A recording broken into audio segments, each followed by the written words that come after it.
So there's a bit of controversy in a WSOP this year. Rules came out about the Casino Employees Event, and now they're going to allow vloggers to participate. This is pissing some people off. A lot of people are upset. So there's a lot of chatter online about why this is happening. Here's my 2 cents. So traditionally, this event was meant to be an event that is designed for people in the space, people who understand what it's like to play or run a room, or the ups and downs, the problems that you run with talking, trying to, or dealing to a drunk or intoxicated player, right? The mishaps of, you know, mucking someone's hand, right? These are conversations that happen at a table at these events. And these conversations, because poker social, these conversations make the game. A lot of people don't like playing games with pros, because pros are ultra focused. Social players will have those conversations. Makes the game a bit more interesting. So now we got to ask if YouTubers should be allowed to have a seat that was actually designed to be given to someone else. And it causes a, question that, maybe there's something more than a job title. So this debate about who qualifies to enter a space might sound familiar, right? It mirrors a much bigger, a much more controversial, a much more important topic that we as Americans had to deal with over the last couple years. And that is trans bathroom access. Now, let's be honest. Let's be real. These are very different topics. These are extremely different topics, but the structure of the debate is the same, the exact same. Both is claiming who belong. Does tradition define access? Or should the identity of someone define their role? This is a fundamental question that's happening at the same at the WSOP. It's just playing out in a different category right now.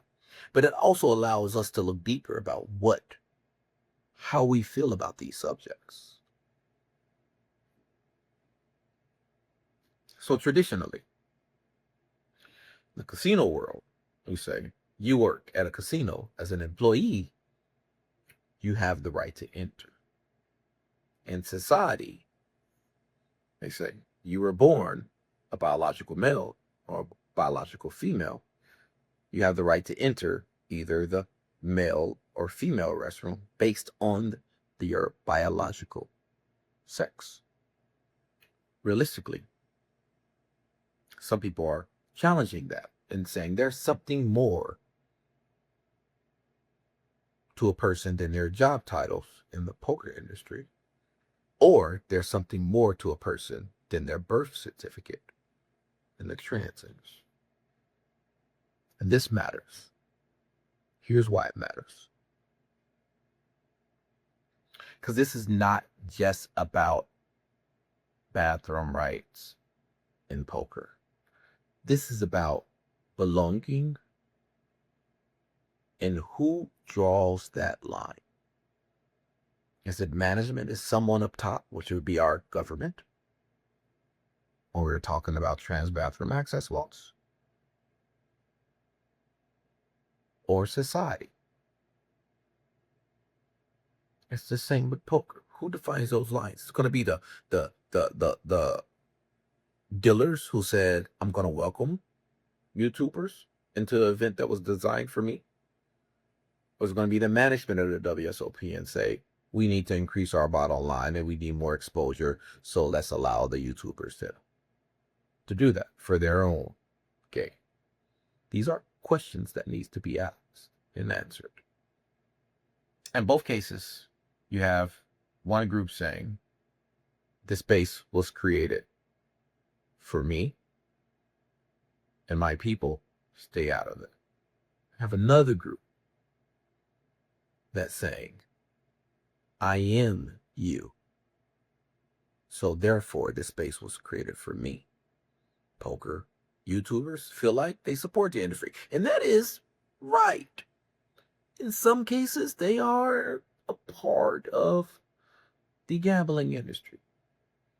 Are they an employee of the industry is the question. But when we talk about employees of something, there are a lot of dealers who's not technically employees of a casino. They're traveling dealers who's not technically an employee of a poker room. They come in as a contractor, deal for 2 weeks and move on, or deal for a weekend and move on.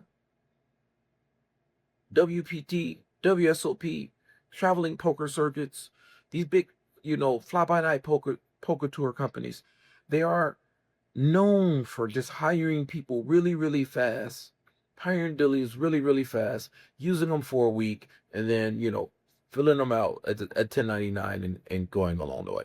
Do they have the right to participate?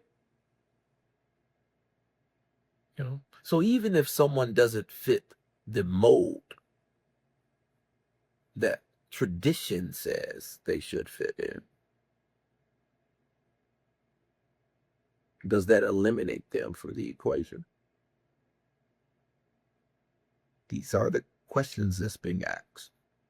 The same questions being asked in the trans community.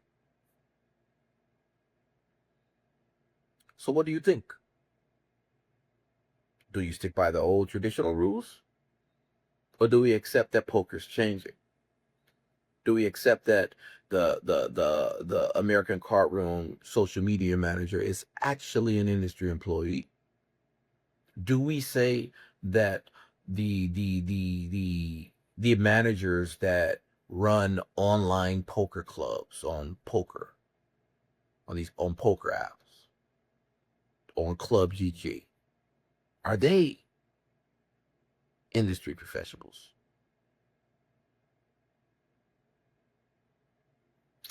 Are the guys who spend their waking hours creating custom poker tables, are they industry professionals? And because of this ambiguity, we're going to always have this problem. It's just the tip of the iceberg. And just like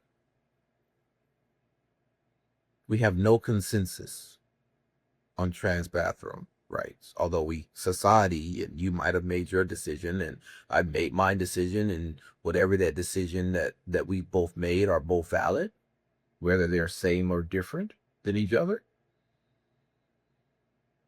We have to make the decision about whether we're going to say that these people are industry employees and if they're not. And I honestly say, in this specific situation, I honestly believe that social media manager at American Card Room is an industry employee. The line should be drawn at pro.